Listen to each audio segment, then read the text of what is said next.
Civilians எல்லாருக்கும் வணக்கம். இது உங்கள் சிவிலியன்ஸ் டாக் தமிழ் சேனல்.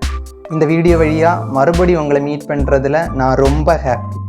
இந்த வீடியோவை லைக் பண்ணுங்கள், ஷேர் பண்ணுங்கள். அப்படி இந்த வீடியோவில் உங்களுக்கு ஏதாச்சும் டவுட்ஸ், queries இருந்தால் கீழே கமெண்ட் பாக்ஸில் கமெண்ட் பண்ணுங்கள். அப்படியே நம்ம சேனலை ஃபஸ்ட் டைம் பார்க்குறவங்க கீழே இருக்கிற சப்ஸ்கிரைப் பட்டனை ப்ரெஸ் பண்ணி அப்படியே பக்கத்தில் இருக்கிற அந்த பெல் ஐக்கானை கிளிக் பண்ணுங்கள். அப்படின்னா மட்டும்தான் நாங்கள் போடுற ஒவ்வொரு வீடியோவும் உங்களுக்கு நோட்டிஃபிகேஷனாக வரும். அதை பார்த்து பயனடைச்சிக்கோங்க.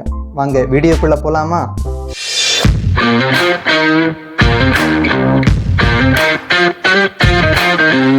ஹலோ ஃப்ரெண்ட்ஸ், இன்றைக்கி இந்த வீடியோவில் இதை பற்றி பார்க்க போகிறோன்னா ஃபூட்டிங்கோட ரெயின்ஃபோர்ஸ்மெண்ட் செட் பண்ணுறதோட ப்ரொசீஜர் பார்க்க போகிறோம்.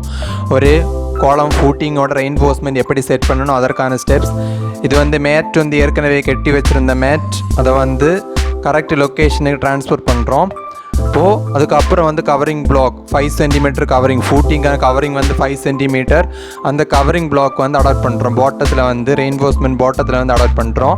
இது mat 16 mm rod, 2 direction, 15 centimetre centre to centre spacing. இப்போது சென்டர்லேருந்து நம்ம கிரிட் லைன் சென்டர்லேருந்து ஃபூட்டிங்கோட அவுட்டர் டைமென்ஷன் கரெக்டான செக் பண்ணணும். இப்போ செக் பண்ணிவிட்டு அதுக்கு ஏற்றபடி இதை நம்ம அரேஞ்ச் பண்ணணும். மேட் அந்த அவுட்டர் டைமென்ஷன் நம்ம சென்டர்லேருந்து ஃபூட்டிங் டைமென்ஷனுக்கு ஏற்றபடி நம்ம அரேஞ்ச் பண்ணணும். இது next mat 12 dia bar, 15 centimetre centre to centre spacing, 2 direction. இப்போ முதல்ல கவரிங் பிளாக் நம்ம போட்டிருக்கோம். அதுக்கப்புறம் மேட் வச்சு அப்புறம் போடுறதுக்கு கஷ்டமாக இருக்குது. அதனால் முதல்ல கவரிங் பிளாக் போட்ட அப்புறம் தான் நம்ம மேட் அந்த இடத்துல கரெக்ட் இடத்துல லொக்கேட் பண்ணுறோம்.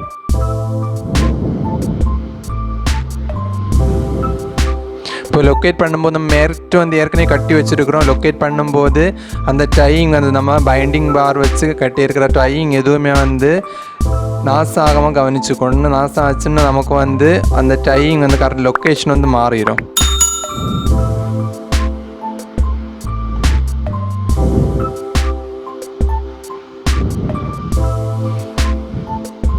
கவரிங் பிளாக்லாம் செட் பண்ணுறோம். அதுக்கப்புறம் அந்த சென்டர் லைன் கிரிட் லைன்லேருந்து நம்ம வச்ச மேட், ரெயின்ஃபோர்ஸ்மெண்ட் மேட் கரெக்ட் லொக்கேஷனில் இருக்குதா அப்படிங்கிற டேப் வச்சு செக் பண்ணுறோம். நம்ம அவுட்டர் மார்க் பண்ணியிருக்கோம்.